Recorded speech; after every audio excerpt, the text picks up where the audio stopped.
Hello, my name's Aaron, and when I'm not playing games, you can normally find me upset by the fact that love and acceptance is becoming more commonplace in everyday society, and that diversity in media is changing to reflect that. Man, that pisses me off. Like, come on, can we all just agree that there's too much politics in games? I mean, gay people existing? That's not realistic. They're probably just close friends.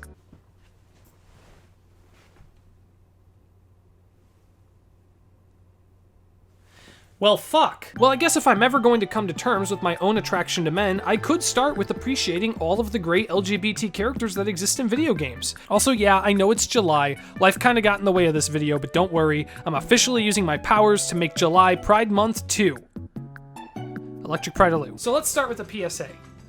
Play Bugsnax! It's so good and underrated. I know that it's been memed a lot, but it's genuinely one of the best games of 2020. It's got addicting gameplay, yeah, but it also delivers likable characters in spades. Bugsnax not only has a gay couple, but a lesbian couple as well, and it's not hush-hush. Both couples are treated with care and given ample, fantastic dialogue to flesh out their characters. Chandlo and Snorpy are, honest to God, probably my favorite gay couple in any media ever. They are so goddamn sweet. Every interaction between them is just so pure. Lizbert and Eggabell's relationship is also fantastic. Hell, I mean, it's one of the driving forces behind the game's plot. Neither of these relationships feel shallow or tacked on. They are both great examples of representation and are surprisingly deep for a game that's normally super funny. You really feel like you see these characters in these relationships grow and evolve as people, or grumpuses, or whatever, throughout the course of the game, and it's phenomenal. On to something much more popular, Celeste is a phenomenal pick for this video as well, because yes, Madeline is canonically trans, just like the Minecraft bee. The story of how developer Maddie Thorson realized over the course of making the Farewell DLC that both the character Madeline and herself are trans is an incredible story, and I've linked an article in the description where Maddie goes over a lot of the details about it. It's a great read and I highly recommend you check it out after this video. And who could forget the gay furry creatures Greg and Angus from Night in the Woods? I will forever be indebted to this couple for introducing me to the phrase, be gay, do crimes. Greg and Angus have a complex relationship, and that's something I really appreciate about them. There's a moment where Bee mentions that she doesn't see them staying together for too long because they have issues, but if you take Greg's route, you actually see that while they do have issues, Greg, at the very least, really wants things to work out. I'm a sucker for seeing this vulnerable side of a relationship. No relationship is perfect all of the time, but acknowledging that is what makes this relationship seem so real. I just love Night in the Woods, and Greg and Angus are no small reason why. Okay. Forget about all the dumb controversies for a moment. The Last of Us Part 2 has pretty damn good representation. As many of us knew from Left Behind, Ellie is a lesbian. However, it isn't until this game where we really get to see her love.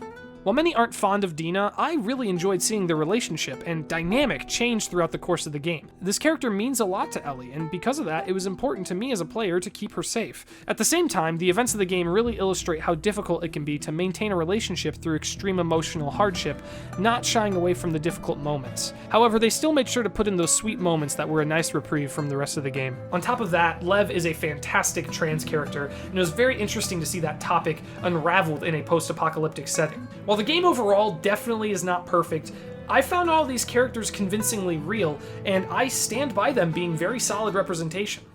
So far, I haven't mentioned any canonical bisexual characters, and that's because most of my examples fall into the player choice LGBT representation category. You see, when I first started to write this video, I had two couples that I really wanted to talk about.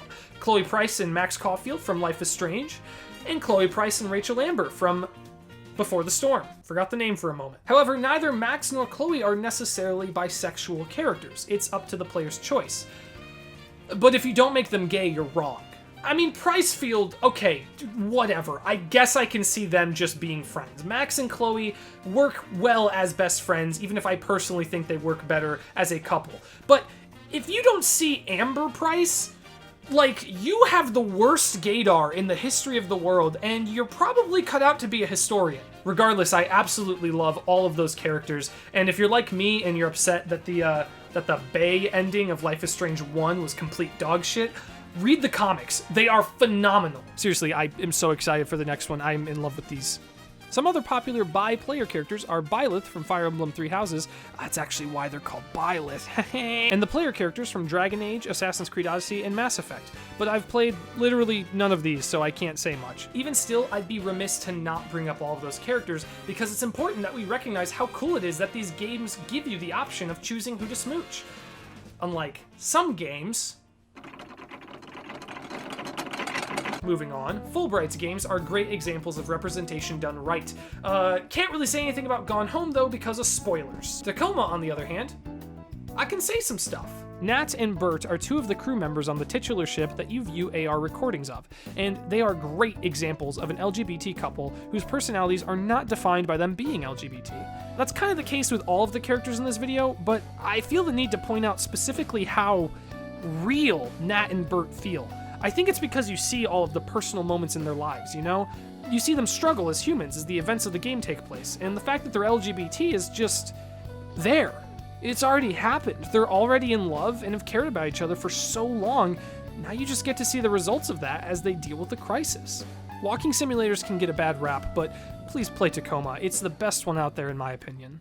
Now, I might not know many things in life, but I do know that I will love Wandersong more than my first child. Wandersong has a very colorful cast, literally, that includes some great LGBTQ+ characters. Both of my personal favorites, though, are inclusions of great non-binary characters, such as Ash, a shy musician who you help out early on, who has a phenomenal arc, and the main character, the Bard themselves.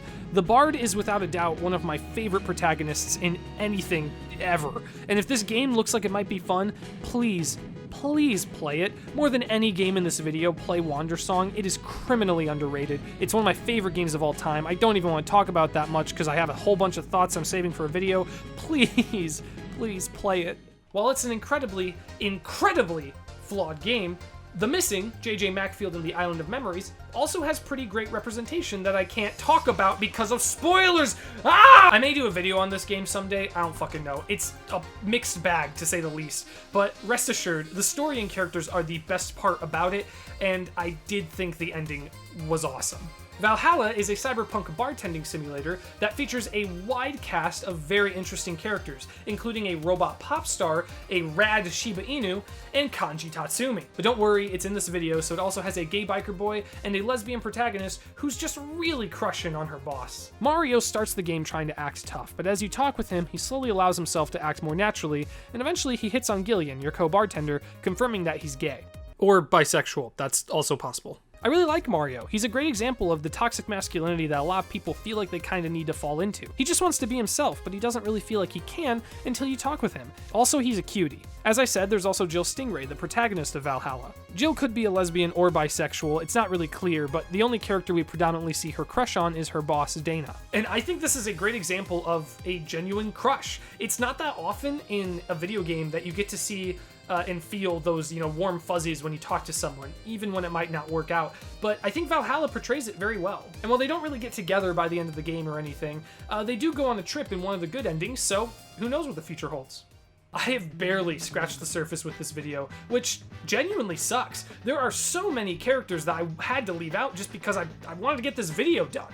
If you really like a character that I didn't mention, that might be why. However, please let me know still down in the comments. I would love to potentially make another one of these videos someday and go over all the characters that I missed. Despite all of that though, I'm still not so sure I agree that I'm bisexual or whatever. Like, I'm reading online that apparently some bisexual people really like masculine women and feminine men, and like, sure, yeah, I love Daidoji from Summer in Kagura, or Misuzu from River City Girls, and yeah, I'd love to cuddle with like Yusuke from Persona 5, or Alucard from Castlevania, but like, that doesn't mean that I'm... Actually, yeah, that explains a lot.